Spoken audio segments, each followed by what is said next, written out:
Hello,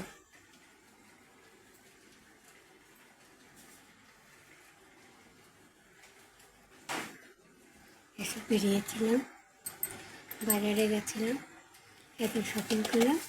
ওখানে ঠাকুরের ভোগ দিচ্ছিল।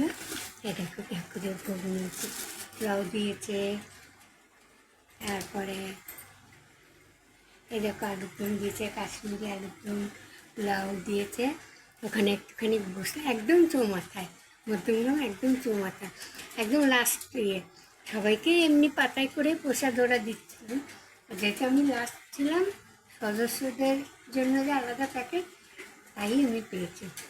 এই যে ঠাকুরের প্রসাদ, এই দেখো লাউ, আর এই দেখো কাশ্মীরি আলুর দম। আর কালকে দাদার ছেলে, পরশু দিন দাদার ছেলে বার্থডে, একটা টি শার্ট কিনলাম, প্যান্ট কিনলাম, আর টুকটাক ঘরের খাবার কিনলাম, কিনে নিয়ে প্রসাদ নিয়ে বাড়ি চলে এলাম। বাই।